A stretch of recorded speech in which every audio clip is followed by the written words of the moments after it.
Hey, shalom, shalom. This is Apostle Rakar. I say all praises to Yahweh Hashem Yahweh Shai. All praises to Yahweh Hashem Yahweh Shai. The water Yahweh Hashem Yahweh Shai. Back with another impromptu video. Shalom to all you brothers of the hopeful, sincere elect of Israel. And at the end of the day, man, no title. I'm just going to get right into the lesson. Lord willing, I'm just going to bring out one scripture for this particular lesson. Okay, hopefully the video will, through the Spirit of the Lord, be edifying, man. And basically, I always bring out, as of late, Deuteronomy 28 and 15, right? Talking about how we broke the laws of the Most High. Like I told you, brothers, I be on YouTube all day, every day. The Spirit just had me doing that, right? And I'm just on YouTube watching all the different videos, social media. And the nation of Israel is gone, bro. It's gone. As a whole. The only people of Israel that got their head together is the brothers of the hopeful elect. That's why I'm going to say it, us. And we say that with great boldness. Because we know we got our heads together, man. Like I said, we're like the diamonds in the rough. Israel is a big nation, man. Nation of Israel is a big nation, man. And we already know, pursuant to Zechariah 13 and 8, that Yahweh Hashem Yahweh Shai is going to do away with the majority of the nation of Israel, and rightfully so. And all you got to do, I know that years ago, and I've said this before, other brothers have said this years ago, right? And I can speak for certain other brothers, because I know, the brothers I came up around, of course. Hey, even Apostle Tahar himself, Apostle Gabar, Apostle Ramlab, okay, and even back in One West, certain other brothers that the elder Big Gag, or even the bishops up there in Connecticut, the top bishops of GMS, all of us, right? And I'm pretty sure even some of you brothers that came after us, the brothers that, you brothers, you elders and you officers and top men in GMS. But even going back to our time, like single myself out. When I first came into the truth, all those many years ago, as a young man, I thought, the mentality that I have, the mentality that I had back then was that, like when I found out I was an Israelite and I woke up to the truth and I woke up to who the actual 12 tribes was, and I saw the 12 tribe sign up there, right? I was like, in my mind, I wanted all Israel to get it. I wanted every single Israelite to wake up and get it. I wanted every Israelite to be right, but that's why we was talking about that. Look, brothers, is our people, we the Israelites. And then, you saw man, you wanted everybody on that sign to make it, man. At that time, you was pro-Israel. Right?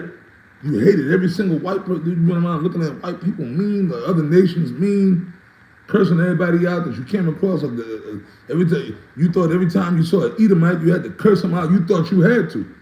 We were novice. So when you first come in, you were novice. Yeah, man, you thinking everywhere you go, every single Edomite you come across, it's your obligation to curse them out, call them the devil. The heathen as well. The heathen, you see a Moabite, you a damn Moabite, you a goop, that's the parrot phase, the novice. You see what I mean? And then you thinking every single Israelite is going to make it. Now, at that time, I lived up there in the Northeast, up in New York City. Right? I remember, man, you teaching everybody, oh, man. You try to go back to your father, your mother, you trying to teach them. They don't want to hear it. Your aunties, your uncles, you trying to teach them. Because, these are people you grew up with that you love. So you like, hey, man, I want them to make it. I want them to make it, right? Your cousins, you try to teach every single Israelite, starting with your family. Or, of course, if you got a woman, you trying to bring your woman. Because, of course, that's your woman. If you had a girl or a woman, you trying to bring her in because you want her to be saved. You want her to be an Israelite woman in the truth, right? I know, man, years ago up there in New York City, man, me and Apostle Gabar, certain other guys too, right? There was one particular brother, which he's no longer really in the truth. Every so often I kind of communicate with the dude online, but I don't really mess with him no more like that, right? I ain't gonna mention his name. He used to go out and teach on the trains in New York City, the subway. You know, he was known for that. But back then, the elders of the school, the top 7 and the top generals, they didn't really want him out there. But hey, the spirit was on him to do that. At that time, he wasn't going off. But you know, it was just a protocol thing. They look, brother, it's dangerous. You can't be going. And he used to go out there on the trains by himself and teach. Right? This one particular guy, I give him credit with credit. He was courageous. He didn't care. At that time, the spirit was on him. He used to go out there and teach on the trains, right? Because he was in that spirit too. You know, he wanted to try to wake up every Israelite. And then a couple of years after that, my Apostle Tahar, the bar, myself, the spirit got on us, and we used to go out on the trains. But we didn't go out specifically on the train to teach. You know, that's back when we used to sell oils and incense, and you know, me, Apostle Gabar, Tahar, and we used to be trapped. You know, there'd be times where, you know, if Apostle Tahar's van broke down, so we had to get on the train. You know, sometimes we had to move around on the subway if we didn't have a vehicle. And we would get on the train, Apostle Tahar, Gabar, myself, and then the spirit got on us, and then we would start prophesying on the trains, man. Now, and the thing was, we didn't go on the trains to prophesy. We would just be on the train and we'd be talking. Then all of a sudden, man, we'll just start cursing people out, prophesying. Yeah, but the spirit jumped on us. Because, you know, we was in that spirit. We was trying to wake up. At that time, you know, we were trying to wake Jake up. But you know what? Even back then, yeah, you had the few Jakes that would be cool and kind of listen, right? And we even had a contingency of Jakes that would come down by the camp. You know, we had a name for them. We called them cheerleaders. You had dudes that would come, back in the days in One West, up there, we were all, you know, before the splits, you know, when One West was, you know, one unit, right? And the different camps that we had out there at One West, you know, you had the main camp, and, you know, we had camps all over the city, you know, because the school had grew. We had a lot of brothers, you know. And no matter what camp, right, that we had out there back then, you would have certain guys that would be on, you know, on the other side of the line, and they would be there, and they would be cool, right? You know, these were the guys on the other side, and they would be there consistently every Saturday. They'd be there. But all they would do was cheerlead. That's right, brother, that's right. Preach, brother, that's right. But none of them dudes ever, maybe a few, but the majority, like, because I'm telling you, man, you had 30-year cheerleaders, man. Like years later, when we were speaking, and dudes, even after the splits, like when we first started, you know, GMS, so to speak, there were dudes that would come down by the camp, and we'd be like, wait a minute, man, yo, remember that brother? We look at him from the other side at the camp. Yeah, remember that brother, man? Yo, we ain't seen that brother in 20 years. Yeah, man, he used to be on the other side of the line back in One West there. We remember that brother? You know, cheerleaders, guys that would just come and cheerlead. The scriptures talk about that. Like, because really it was like entertainment for them or whatever, or they just wasn't serious. You know, they like to come, yeah, and to be entertained, and yeah, man, or whatever, right? So Jake, not all Jake is going to get right. The Lord got a reprobate spirit on Jake, man, whether you a cheerleader, and you know what, even now, you got guys that be on, I'm not saying, you know, you sincere brothers know who you are, but there be certain dudes on the other side of the line that'll come down by the camp, even now. And just like really, they're just cheerleaders, man. The modern day cheerleaders. Yeah, come. But then they won't make no steps to really cross the line. You understand what I mean? So Jake is in a reprobate spirit, even I'm speaking amongst Israel, right? But then like back then, the reason I brought that up was because back then we were trying to wake up every Israelite. But over years, experience, and you grow in the spirit, and you know, hey man, you become seasoned in this truth to the point where you no longer become a novice after you've been in for a few years and experience and observation and just dealings out here in this world, dealing with Jake, dealing with people, all and this observing shit. Okay, you become better. Yes, you do. And then you start looking at Jake, the behaviors of the 2/3 of Israel, man. Okay, just in your own personal dealings and watching shit. But look, now we're in this social media era. See, back in my time, we didn't have, so there was no social media 35 years ago when I came in the truth. Shit, there was no social media 20 years ago, 25 years ago. But now in this social media era, everything is seen. You can see everything, man.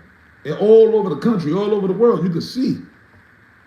And Esau did that on purpose. That's why I keep quoting that scripture, the accuser of thy brethren. Because these devils, they got everything documented on social media, the behaviors of the tribes of Israel. And Jacob's on a total degenerate thing. And hence, that's why I brought up Deuteronomy 28 and 15 again, because we broke the law. So the Lord put a curse on Israel. And then also, too, the southern kingdom, that's why the southern kingdom really got a heavy curse on them, because they gave up Yahushua. Okay, remember they said, crucify him. Crucify him. We have no king but Caesar. They said, the hell with Yahushua. The white man is our king, but now all of a sudden you niggas are so angry at the white man. No, the Lord gave you your king. See, it said in Deuteronomy, if you don't keep the laws, but then y'all denied the Messiah, the son of the Lord, man. So y'all said, we have no king but Caesar. Give us Barabbas, a nigger. And that's the same way up until this day. George Floyd, they made statues of George Floyd, right? You see what I'm saying? A nigger. Barabbas himself, probably. Just speculating. But anyways, y'all niggas are degenerate. When you look on social media, man, especially, primarily, all the tribes are gone, but primarily the southern kingdom. You got the black woman, man, just go on YouTube. Type in body cam videos. Type in all the videos, shoplifters. It's all a bunch of big Shirleys, and it's predominantly black women. You don't really see a whole lot of white women. I'm pretty sure they do it too. I'm pretty sure you got white women who steal and do ratchet shit. Pretty sure you got Hispanic women who steal and do ratchet shit. I'm pretty sure. But the people that's in the forefront, the majority is the black woman is totally gone. And we said this years ago. Me and Apostle Tahar said this on 34th Street at the camp. We got so mad, man, but that was like maybe 10, 15 years ago. And we said, man, me and Apostle Tahar were both, tag teaming. We were both speaking, right? And we said, you know what, man? We hope the Most High just exterminate all you black women. We hope none of you black bitches make it. And that was about 10, 15 years ago. But now it's deteriorated from that. It's worse now. The black woman, these so-called black women are nothing but fucking animals, man. They're nothing but fucking animals. They're worse than animals, monsters. The fat ones, the skinny ones, they're just, you can see the demon. Watch YouTube, man. They be going to Walmart or wherever, Walmart's the favorite place. That's the ghetto heaven, Walmart. I don't even go to Walmart no more. Like if I need something, I go to Target. I'll go to a Target and I'll drive out to the boondocks, a straight up Edomite area where I know I ain't gonna really see no niggas, man. If I really need some type of stuff from there, Walmart just got that bad shit with it, man. That's nigga heaven. Okay? You see what I'm saying? Or I'll go to some other type of store and get, if I need some t-shirts or certain like underclothes or socks, I'll go to Walmart. You won't catch me in Walmart. Okay? Because that's where they all are. That's where Pookie, Ray Ray, Big Shit, that's their home. That's their home away from home. They go there to steal and wreak havoc. Okay, with the bonnets on, the bonnet crew, and they go in there and they steal and shoplift. Sometimes they might get away with it, but for the most part, they get caught. And when they get caught, it's all on YouTube. They get caught, the cops come, they catch them. All of a sudden, it's either they go crazy and crash out, which they still end up going to jail, or either they start crying and they're talking about my kids. All of a sudden, you care about your kids. These black women are monsters, man. And you see all the videos up there on YouTube about the black women, big Shirleys too. In particular, it's like 3, 4 different cases I saw of these big fat black bitches with a bunch of kids, and they desert the kids in the house with feces on the wall, rotten maggots. Like, yo, man, these monsters. The black woman should be neutered. All black women should be neutered. They shouldn't be allowed to have kids. But the only reason they're having them kids is for the benefits. But now, look what my man Donald Trump is doing. He said he's cutting Section 8, he's cutting welfare, he's cutting food stamps. In particular for all them ratchet ghetto heads that's just living off that shit was meant to be a temporary thing. But you got motherfuckers that have lived decades on Section 8. Well, yeah, that's a generational thing. Going back to the 70s. You got these black bitches today, their grandmas and great grandmas were on welfare back then in the 70s, and then they had kids, their kids grew up, and then their daughters took over, okay, I'm taking over the Section 8 apartment. The mother might move out or die, the grandmother. You got motherfuckers today living in their grandma, great grandma's apartment or house on Section 8. And the Section 8, it was grandma back in the 70s that got it, but the grandma passed it on to the daughter passed it on to her daughter or kids. Yeah, generational. We talking going back fucking 50 years on welfare, 50 years. Generational welfare, Section 8 food stamps welfare passed down to the kids and the grandkids and the great-grandkids. Yeah. And now Esau's tired of it. So now, I guess we brought out Isaiah 32:9. Rise up, ye women that are at ease. For the vintage shall fail, the gathering shall not come. So now this devil, we told y'all for many decades, he gonna expose his horns. But you tribes, you Israelites, y'all in a degenerate state, man. Let me bring out this scripture. See, but right now we're at a time where the Lord is gonna raise up the elect. All you other degenerates, y'all gonna be done away with, man. You undesirables, man. I'm in the book of Psalms 60:1. Let me read this.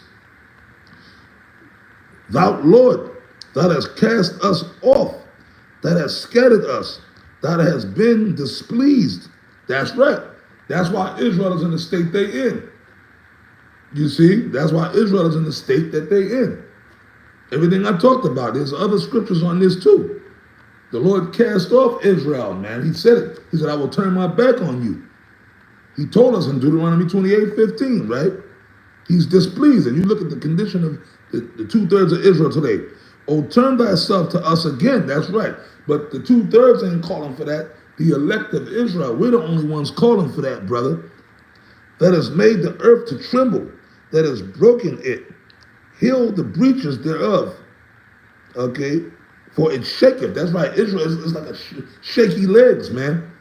The nation of Israel. Healed the breaches, and he's going to do that pursuant to Amos. He said he shall bind up the breaches thereof, of the tribes of the nation of Israel, but it's starting with the elect. That has showed thy people hard things. That's right.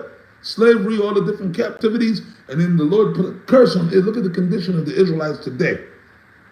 That's a hard thing to look at, man, when you see Jake in the degenerate, dysfunctional state. That has made us to drink the wine of astonishment. That's right. All the other nations look, because them other nations, they know who the tribes are. They know Negroes, Hispanics, and Native Americans are Israelites, but they're astonished. When they see Big Shirley, the Bonnet crew, Pookie, Ray Ray, acting and looking the way they do in a total gorilla state, animalistic state. You see? That has given a banner to them that fear thee. The banner is this knowledge, the truth, the scriptures. That's the banner. Them that fear thee. Who do we fear? The Lord, the hopeful elect. So the Lord, once again, is dealing with the elect. That it may be displayed because of the truth. That's right, there's truth. And starts with the name of Yahweh Ba'ashem Yahweh Shai.